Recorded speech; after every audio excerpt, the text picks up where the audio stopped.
Dear students, welcome back the social science class. എല്ലാ കൂട്ടുകാരെയും social സയൻസിൻ്റെ ഓൺലൈൻ ക്ലാസ്സിലേക്ക് ഹൃദ്യമായ സ്വാഗതം. In the previous chapter, we learned about the shape of the earth, latitude and longitude. കഴിഞ്ഞ ചാപ്റ്ററിൽ നാം പഠിച്ചത് ഭൂമിയുടെ ആകൃതിയുടെ സവിശേഷതകൾ, അതുപോലെ അക്ഷാംശരേഖകൾ, രേഖാംശരേഖകൾ തുടങ്ങിയവയെക്കുറിച്ചായിരുന്നു. Today we are going to learn more about the world of diversity. You know what is diversity? എന്താകുന്നു വൈവിധ്യങ്ങൾ എന്ന് പറഞ്ഞാൽ? Yes, diversity means variety and being different.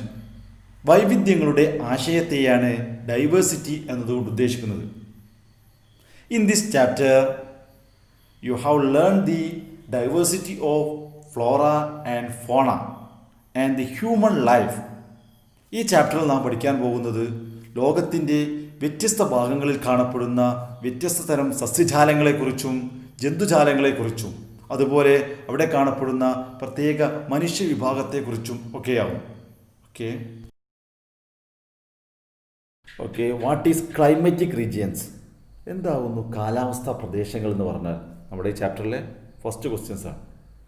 The regions of the earth surface that share almost similar climatic characteristics are known as climatic regions.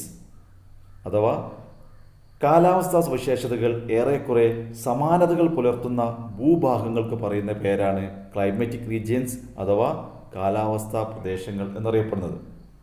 Okay, you have learn about the continents in the small classes, isn't it? അല്ലേ, നമ്മൾ ചെറിയ ക്ലാസ്സുകൾ പഠിച്ചിട്ടുണ്ട്. Continents അഥവാ ഭൂഖണ്ഡങ്ങൾ, അതുപോലെ ഓരോ ഭൂഖണ്ഡങ്ങളിൽ കാണപ്പെടുന്ന രാജ്യങ്ങൾ, അതുപോലെ അവിടുത്തെ കാലാവസ്ഥകൾ. അതിൻ്റെ തുടർച്ചയാണ് ഇന്ന് നാം ചർച്ച ചെയ്യപ്പെടാൻ പോകുന്നത്. ഓരോ ഭൂഖണ്ഡങ്ങളിലെയും പ്രധാന സസ്യജാലങ്ങൾ ഏതൊക്കെ, ജന്തുജാലങ്ങൾ, മനുഷ്യ വിഭാഗങ്ങൾ ഏതെല്ലാം, ഓക്കെ, നമുക്ക് വിശദമായി ചർച്ച ചെയ്യാം. The world climatic regions are divided into 3 regions. ലോകത്ത് കാണപ്പെടുന്ന കാലാവസ്ഥാ പ്രദേശങ്ങളെ പ്രധാനമായും 3ആയി വിഭജിച്ചിട്ടുണ്ട്. First, equatorial climatic region. Second, hot desert climatic region. Third, tundra climatic regions. ഈ 3 ക്ലൈമാറ്റിക് റീജിയൻസിൻ്റെ സവിശേഷതകളാണ് ഈ ചാപ്റ്ററിൽ നമുക്ക് പഠിക്കാനുള്ളത്. ഫസ്റ്റ്, ഇക്വേറ്റർ ക്ലൈമാറ്റിക് റീജിയൻസ്, ഭൂമധ്യരേഖ കാലാവസ്ഥ സവിശേഷതകൾ. അതിനെക്കുറിച്ചാണ് നമ്മൾ ഇന്ന് ചർച്ച ചെയ്യപ്പെടുന്നത്. What is equator? നമ്മൾ മുൻ ചാപ്റ്ററിൽ പഠിച്ചിട്ടുണ്ട്. ഇക്വേറ്റർ എന്നാൽ എന്താവുന്നു? എന്താണ് ഇക്വേറ്റർ എന്ന് പറഞ്ഞാൽ? ഭൂമധ്യരേഖ, ഭൂമിയുടെ മധ്യഭാഗത്തുകൂടി കടന്നു പോകുന്ന സാങ്കല്പിക രേഖയ്ക്കാണ് എന്ത് പറയുന്നത്? ഇക്വേറ്റർ എന്നറിയപ്പെടുന്നത്. നമ്മുടെ ഗ്ലോബ് പരിശോധിച്ച് കഴിഞ്ഞാൽ ഗ്ലോബിൽ ധാരാളം ലൈൻസുകളുണ്ട്. വെർട്ടിക്കലായിട്ടും ഹൊറിസോണ്ടലായിട്ടും കുറേ ലൈനുകൾ കാണപ്പെടും. ഈ വൃത്താകൃതിയിലുള്ള ലൈനാണിത് ലാറ്റിറ്റ്യൂഡ്സ് അഥവാ അക്ഷാംശരേഖ എന്നറിയപ്പെടുന്നത്. ഈ ലാറ്റിറ്റ്യൂഡ്സിലെ ലോങ്ങസ്റ്റ് ലൈനാണ് ഇക്വേറ്റർ അഥവാ ഭൂമിയുടെ മധ്യഭാഗത്തുകൂടി കടന്നു പോകുന്ന ലൈനാണ് ഇക്വേറ്റർ അഥവാ ഭൂമധ്യരേഖ എന്നറിയപ്പെടുന്നത്. അതിൻ്റെ മെഷർമെൻറ്റ് 0 ഡിഗ്രിയാണ്. അപ്പോൾ ഇക്വേറ്റർ ക്ലൈമറ്റ് റീജിയൻ എന്ന് പറഞ്ഞാൽ ഭൂമധ്യരേഖയിൽ നിന്ന് 10 ഡിഗ്രി നോർത്തും 10 ഡിഗ്രി സൗത്തിനിടയിൽ കാണപ്പെടുന്ന പ്രദേശങ്ങൾക്കാകുന്നു ഇക്വേറ്റർ ക്ലൈമാറ്റിക് റീജിയൻസ് എന്നറിയപ്പെടുന്നത്. മനസ്സിലായില്ലേ? 10 ഡിഗ്രി നോർത്ത്, 10 ഡിഗ്രി സൗത്ത്, ഇതിനിടയിൽ വരുന്ന പ്രദേശങ്ങൾ, ഭൂമിയുടെ മധ്യഭാഗത്തു നിന്ന് 10 ഡിഗ്രി സൗത്തിലേക്കും 10 ഡിഗ്രി നോർത്തിലും ഇടയിൽ കാണപ്പെടുന്ന ഭൂപ്രദേശങ്ങൾക്കാകുന്നു ഇക്വേറ്റർ ക്ലൈമാറ്റിക് റീജിയൻ എന്നറിയപ്പെടുന്നത്. അതിൻ്റെ സവിശേഷതകളാകുന്നു ഇനി നമുക്ക് ചർച്ച ചെയ്യപ്പെടാൻ പോകുന്നത്. In this regions different types of tribal society are there. They have different structure and lifestyle. ഇനി ഇക്വേറ്റർ ക്ലൈമാറ്റിക് റീജിയൻസിൽ വ്യത്യസ്ത തരത്തിലുള്ള ട്രൈബൽ പീപ്പിൾസ് ജീവിക്കുന്നു. ആരാണ് ഈ ട്രൈബൽസ് എന്ന് പറഞ്ഞാൽ? അഥവാ ഗോത്ര വിഭാഗക്കാർ അഥവാ ആദിവാസികൾ എന്ന് പറഞ്ഞാൽ ആരാകുന്നു? നമുക്കറിയാം, കേരളത്തിൽ തന്നെ പാലക്കാട് ജില്ലയിൽ അട്ടപ്പാടി, അതുപോലെ ഇടുക്കി, വയനാട് തുടങ്ങിയ ജില്ലകളിലെ വനാന്തരങ്ങളിൽ താമസിക്കുന്ന ധാരാളം മനുഷ്യ വിഭാഗക്കാരുണ്ട്. ഇവരെയാണ് നമ്മൾ ആദിവാസികൾ എന്നറിയപ്പെടുന്നത്. എന്നാൽ ഈ വനാന്തരങ്ങളിൽ കാണപ്പെടുന്ന മനുഷ്യ വിഭാഗത്തെയാണ് ട്രൈബൽസ് അഥവാ ആദിവാസികൾ എന്നറിയപ്പെടുന്നത്. കേരളത്തിൽ ഏകദേശം 36ഓളം ആദിവാസി വിഭാഗങ്ങൾ താമസിക്കുന്നുവെന്നാണ് കണക്കാക്കപ്പെടുന്നത്. അതിൽ പ്രധാനികളാണ് ഇരുളർ, പണിയർ, കുറിച്ചർ എന്നീ വിഭാഗക്കാർ. അതുപോലെ ലോകത്തിൻ്റെ പല ഭാഗങ്ങളിലും വനാന്തരങ്ങളിൽ താമസിക്കുന്ന വിവിധതരം ട്രൈബൽ ഗ്രൂപ്പ്സ് ഉണ്ട്. എസ്പെഷ്യലി ഇക്വേറ്റർ ക്ലൈമാറ്റിക് റീജിയൻസിൽ, നമ്മുടെ ഭൂമധ്യരേഖ പ്രദേശങ്ങളിൽ താമസിക്കുന്ന വിവിധ തരം ആദിവാസി വിഭാഗങ്ങളിൽ ട്രൈബൽ ഗ്രൂപ്പ്സുകൾ ആരൊക്കെയെന്നാണ് നമ്മൾ ഇനി ചർച്ച ചെയ്യപ്പെടാൻ പോകുന്നത്. So children, today class more learn about some different tribal peoples and their own life style. All are ready? Okay, look the picture. എല്ലാവരും ഈ ചിത്രമൊന്ന് നിരീക്ഷിക്കൂ. നമ്മുടെ ടെക്സ്റ്റിലുള്ള ചിത്രമാകുന്നു. എല്ലാ കുട്ടികളും ചിത്രം നിരീക്ഷിച്ചില്ലേ? എന്ത് മനസ്സിലായി? ഓക്കെ, ഒരു ട്രൈബൽ ഗ്രൂപ്പ്സ് ആണെന്നല്ലേ, ഒരു ആദിവാസി വിഭാഗത്തിൻ്റെ ചിത്രമാണെന്ന് എല്ലാവർക്കും ഐഡിയ കിട്ടി. ഏത് ആദിവാസി വിഭാഗമാണ്? പിഗ്മീസ് എന്ന് പറയുന്ന. ഈ പിഗ്മീസ് എന്ന് എവിടെയുള്ളവരാണ്? They are the tribal people of Congo basin in Africa. African കോണ്ടിനെൻറ്റിലെ അല്ലെങ്കിൽ ആഫ്രിക്കൻ വൻകരയിലെ കോങ്കോ എന്ന് പറയുന്ന രാജ്യത്തെ വനാന്തരങ്ങളിൽ കോങ്കോ ബേസിൽ കാണപ്പെടുന്ന ആദിവാസി വിഭാഗമാണ്, അല്ലെ ട്രൈബൽ ഗ്രൂപ്പ്സാണ് അത് പിഗ്മീസ് എന്ന് പറയുന്നത്. ഈ സെക്കൻഡ് ക്വസ്റ്റ്യൻ ആണ് ഈ ചാപ്റ്ററിൽ നമ്മുടെ രണ്ടാമത്തെ ചോദ്യമാണ് ഇത്. What is the lifestyle of pygmies, അല്ലെങ്കിൽ what is the features of pygmies? പിഗ്മീസിൻ്റെ ലൈഫ് സ്റ്റൈൽ, അവരുടെ ജീവിത ശൈലി അല്ലെങ്കിൽ അവരുടെ ജീവിത രീതികൾ ഏതൊക്കെയാണ്, അതാണ് ഇനി പറയാൻ പോകുന്നത്. ടെക്സ്റ്റ് ബുക്കുള്ളവർ എല്ലാവരും ശ്രദ്ധിക്കുക. They usually have a short structure and dark complexion. അവരെങ്ങനെയുള്ളവരായിരുന്നു? ഷോർട്ട് സ്ട്രക്ചറായിരുന്നു, വളരെ ഉയരം കുറഞ്ഞവരും ഇരുനിറമുള്ളവരുമായിരുന്നു. Second point, cassava or tapioca is their stable food. അവരുടെ മെയിൻ ഫുഡ്, മുഖ്യ ഭക്ഷണം ഏതായിരുന്നു? കസാവ. കസാവ പറഞ്ഞാൽ ടാപ്പിയോക്ക, നമുക്കറിയില്ലേ, കപ്പ, മരച്ചീനി, പൂള എന്ന് പറയുന്നത്. അതായിരുന്നു ആരുടെ മെയിൻ ഫുഡ്? പിഗ്മീസിൻ്റെ. നമ്മുടെ മേജർ ഫുഡ് എന്ന് പറഞ്ഞാൽ ഏതാണ്? റൈസാണ്. ഇതേപോലെ പിഗ്മീസിൻ്റെ stable food കസാവയായിരുന്നു.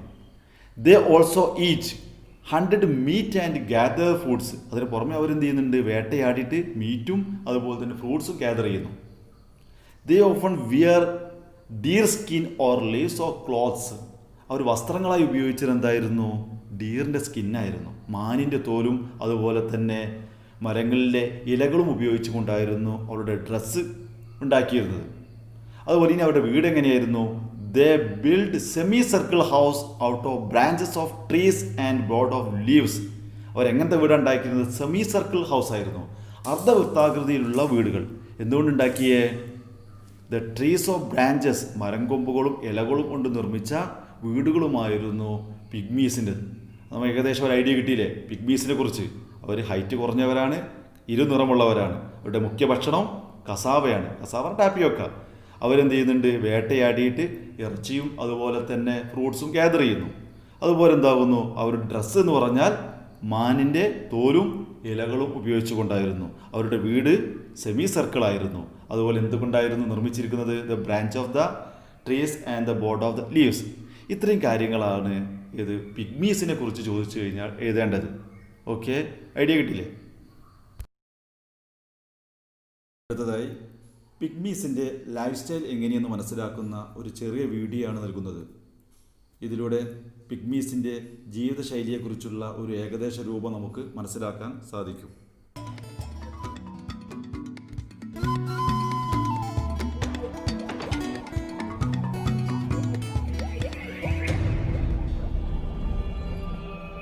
We're heading deep into the forest for our next stop on this Congo adventure. The dirt track is the main road to Kinshasa. It's a tough place to get around.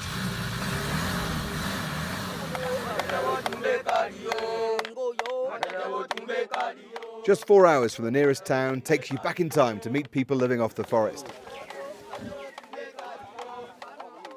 The Pygmies of Buyanga village perform a good luck ritual every time they go hunting. They're looking for wildlife and useful plants along the way. They block animal holes and use smoke to force them out.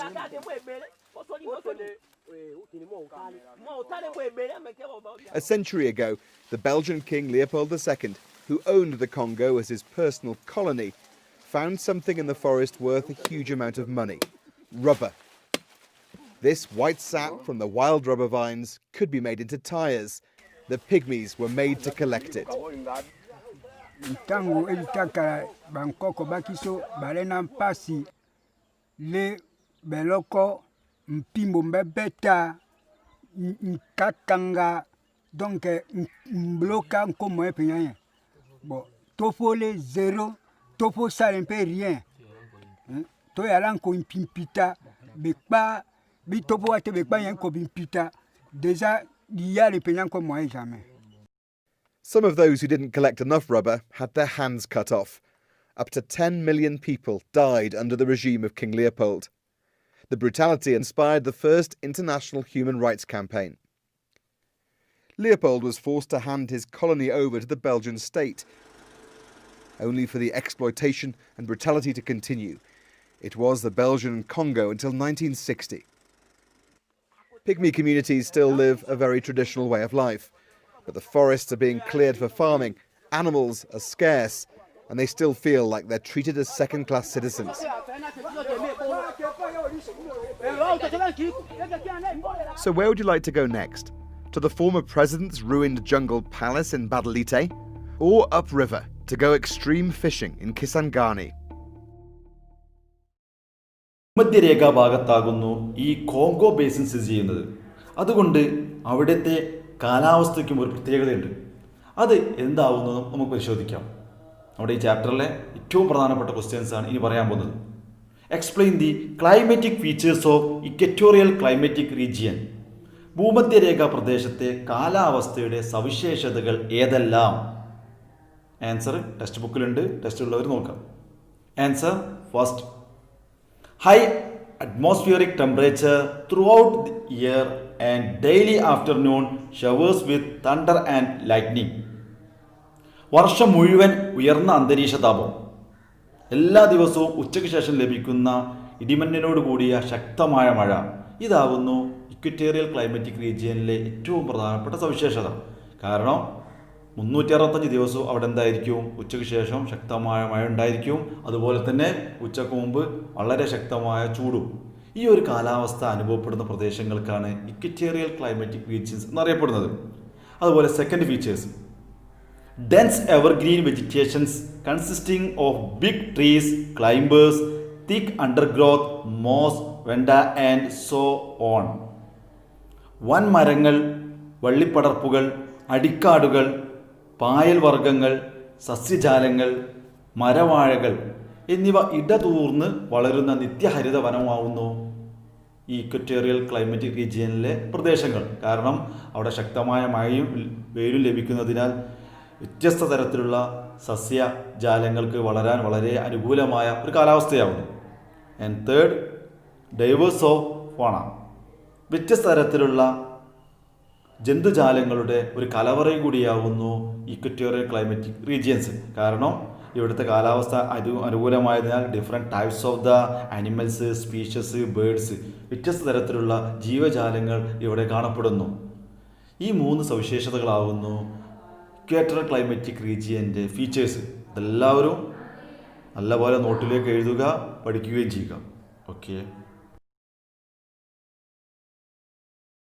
Next question, what may be the cause for the above mentioned peculiarities in Congo Basin? എന്തുകൊണ്ടായിരിക്കും Congo ബേസിനിൽ മേൽപ്പറഞ്ഞ 3 കാലാവസ്ഥാ സവിശേഷതകൾ കാണപ്പെടാനുള്ള കാരണം? You have already learned that the distribution of sunlight is not uniform everywhere. നമ്മൾ മുൻ ക്ലാസ്സുകളിൽ പഠിച്ചിട്ടുണ്ട്, സൂര്യപ്രകാശത്തിൻ്റെ അളവ്, ഭൂമിയിലെത്തുന്ന സൂര്യപ്രകാശത്തിൻ്റെ അളവ് എല്ലാ പ്രദേശത്തും ഒരേപോലെയല്ല. കാരണം നമ്മൾ ധ്രുവപ്രദേശങ്ങളിൽ അല്ലെങ്കിൽ പോളാർ റീജിയൻസിൽ സൂര്യപ്രകാശത്തിൻ്റെ ലഭ്യത വളരെ കുറവായിരിക്കും. അതുകൊണ്ട് അവിടെ വർഷം മുഴുവൻ മഞ്ഞ് മൂടിക്കിടക്കുന്ന അവസ്ഥയിലാണ് കാണപ്പെടുന്നത്. ഇതിൻ്റെ ആൻസറാണ് പറയുന്നത്, it is the proximity of these regions to the equator that causes that above mention climatic peculiarities. എന്തെന്നാൽ ഭൂമധ്യരേഖയോട് അടുത്ത് സ്ഥിതി ചെയ്യുന്നു എന്നതാകുന്നു ഈ കാലാവസ്ഥ സവിശേഷതകൾ ഉണ്ടാവാനുള്ള കാരണം. കാരണം ഭൂമധ്യരേഖയോട് അടുത്ത് ചെയ്യുന്ന പ്രദേശങ്ങളിലെല്ലാം ഈ 3 തരത്തിലുള്ള കാലാവസ്ഥ എന്ത് ചെയ്യപ്പെടുന്നുണ്ട്? അനുഭവപ്പെടുന്നുണ്ട്. ഭൂമധ്യരേഖാ പ്രദേശത്ത് സൂര്യപ്രകാശം പതിക്കുന്ന ഒരു ഗ്രാഫിക് വീഡിയോ നൽകുന്നു. ഇതിലൂടെ നിങ്ങൾക്ക് എന്ത് ചെയ്യുക, ഈ കാര്യം വളരെ എളുപ്പത്തിൽ മനസ്സിലാവും. എല്ലാവരും ഈ വീഡിയോ ഒന്ന് ശ്രദ്ധിക്കൂ. Earth is surrounded by some imaginary lines to help us find an accurate position, distance, time zone, etc. These lines are latitude and longitude. Latitudes are horizontal imaginary lines, and longitudes are vertical lines. The equator is the main latitude line, passing through the middle of the Earth horizontally. Now comes the main question. What is the equator? The equator is an arbitrary line, dividing the Earth between the northern and southern hemisphere.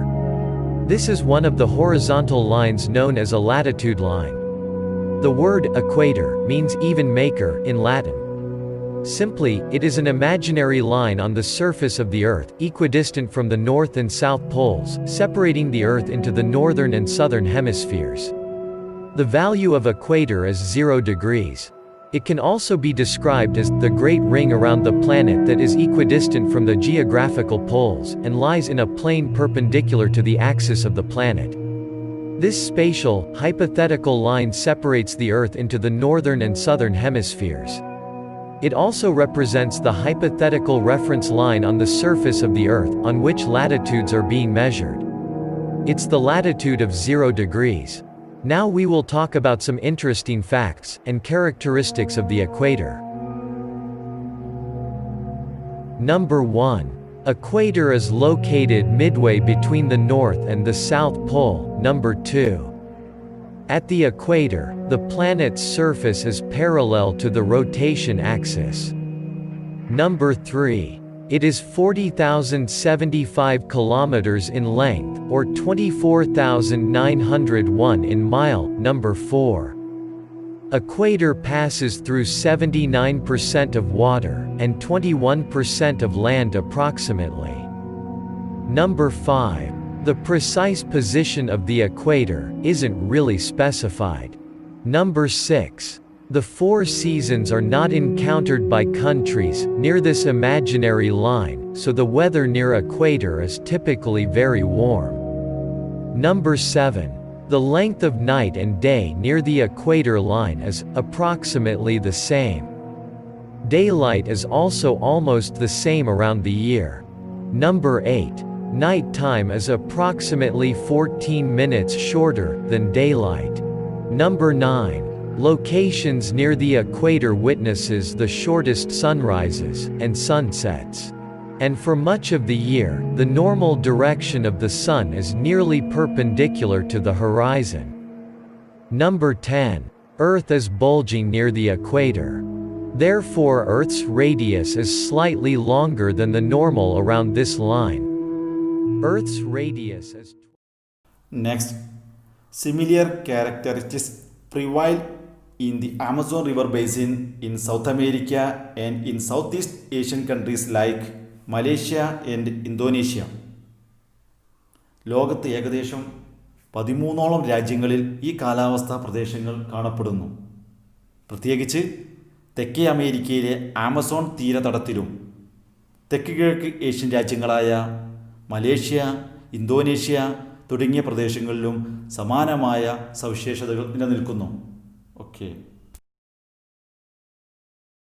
The Aboriginal tribes of Amazon River Basin in South America, the Samangs of Malaysia, and the Kupus and Dayaks of Indonesia are also forest dwellers like the Pygmies. Amazon തടങ്ങളിലെ ഗോത്രവർഗ്ഗക്കാർ, മലേഷ്യയിലെ സമാങ്ങുകൾ, ഇന്തോനേഷ്യയിലെ കുബു, ദയാങ് തുടങ്ങിയ ജനവിഭാഗങ്ങൾ പിഗ്മീസുകളെപ്പോലെ വനാന്തരങ്ങളിൽ വസിക്കുന്നവരാണ്. മധ്യരേഖാ കാലാവസ്ഥ പ്രദേശങ്ങളിൽ കാണപ്പെടുന്ന പ്രധാന tribal groups അഥവാ ഗോത്ര വിഭാഗങ്ങൾ അല്ലെങ്കിൽ ആദിവാസി വിഭാഗങ്ങളാകുന്നു. ഒന്ന് സെമാങ്, സെക്കൻഡ് കുബു, ദയാങ് ആൻഡ് പിഗ്മീസ്. ഇവരാകുന്നു പ്രധാനപ്പെട്ട ആദിവാസി അല്ലെങ്കിൽ ഗോത്ര വിഭാഗങ്ങൾ. Next, the above mentioned the place are all located between 10 degrees north and 10 degrees south of the equator. This region is known as the equatorial climatic region. മേൽ പറഞ്ഞ പ്രദേശങ്ങളെല്ലാം തന്നെ ഭൂമധ്യരേഖയിൽ നിന്ന് 10 ഡിഗ്രി തെക്കും 10 ഡിഗ്രി വടക്കും അക്ഷാംശ രേഖയിലാണ് സ്ഥിതി ചെയ്യുന്നത്. ഈ മേഖലയാണ് ഇക്വറ്റോറിയൽ ക്ലൈമാറ്റിക് റീജിയൻ അഥവാ മധ്യരേഖ കാലാവസ്ഥാ പ്രദേശങ്ങൾ എന്ന് പറയുന്നത്. എന്നപ്പോൾ ചോദിക്കാറുണ്ട് ഇക്വറ്റോറിയൽ ക്ലൈമാറ്റിക് റീജിയൻ്റെ ലൊക്കേഷൻ എത്രയാണ്? മറന്നുപോകേണ്ട 10 degree north and 10 degree south between equator. ഇക്വേറ്ററിനിടയിൽ 10 ഡിഗ്രി വടക്കും 10 ഡിഗ്രി തെക്കുമായിട്ടാവുന്നു ഇക്വേറ്ററൽ ക്ലൈമാറ്റിക് റീജിയൻ്റെ സ്ഥാനം.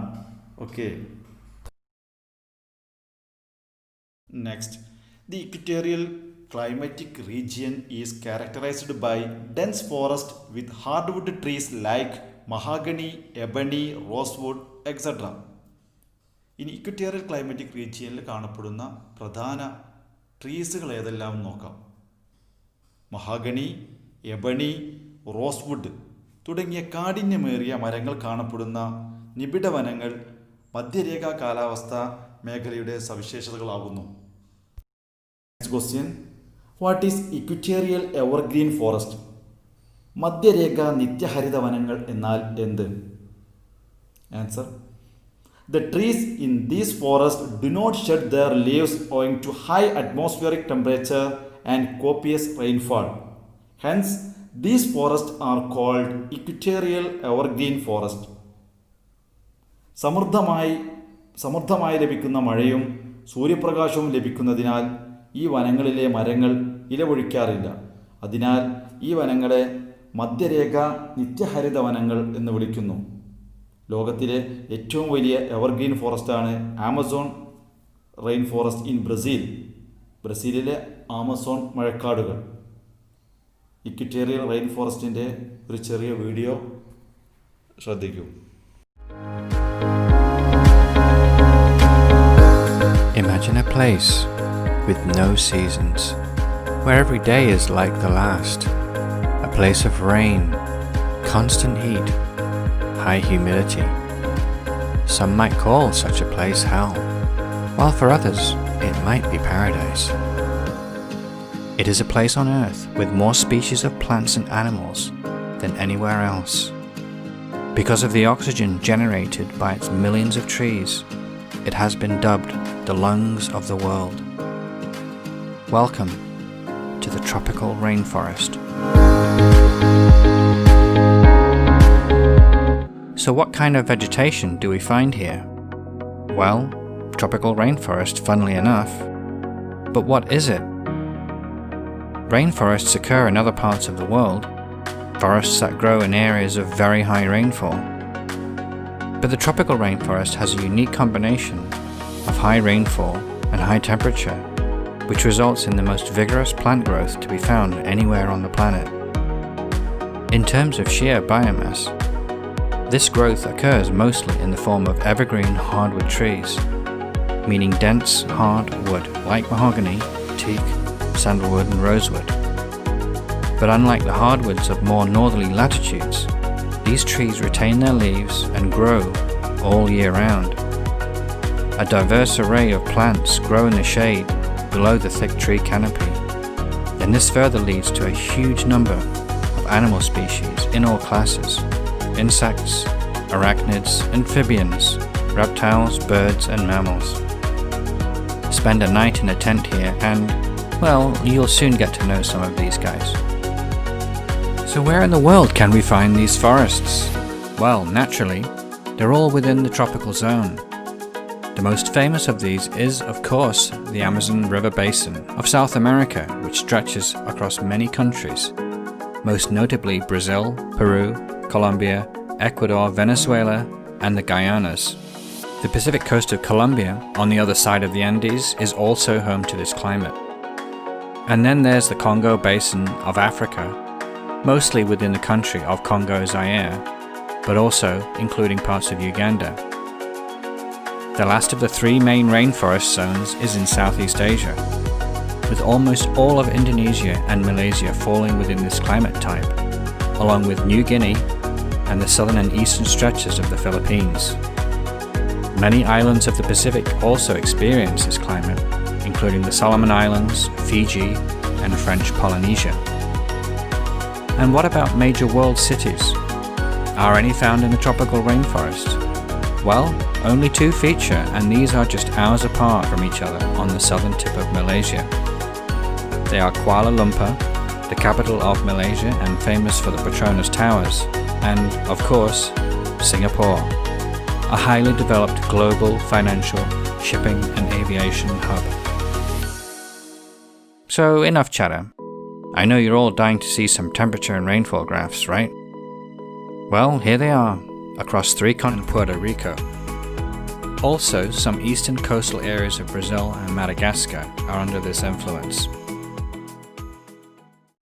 Next, the fauna here is diverse with the simian species like apes, lemurs, orangutans, reptiles climbing from tree to tree, animals like hippopotamus and crocodile that mostly dwell in water, and birds like parrots, hornbills, etc. Equatorial climatic റീജിയനിൽ കാണപ്പെടുന്ന പ്രധാന ജന്തുജാലങ്ങൾ ഏതെല്ലാമെന്ന് നമുക്ക് പരിശോധിക്കാം. ആൾക്കുരങ്ങ്, ലമർ, orangutan തുടങ്ങിയ കുരങ്ങ് വർഗ്ഗങ്ങളും, അതുപോലെ മരങ്ങളിൽ നിന്ന് മരങ്ങളിലേക്ക് സഞ്ചരിക്കുന്ന ഇഴജന്തുക്കൾ, വെള്ളക്കെട്ടുകളിൽ ജീവിക്കുന്ന നീർക്കുതിര, ചീങ്കണ്ണി തുടങ്ങിയ ജന്തുക്കൾ, പക്ഷിവർഗത്തിൽപ്പെട്ട തത്ത, വേഴാമ്പൽ എന്നിങ്ങനെ വൈവിധ്യപൂർണ്ണമാണ് ഇവിടുത്തെ ജന്തുജാലങ്ങൾ. ഓക്കെ.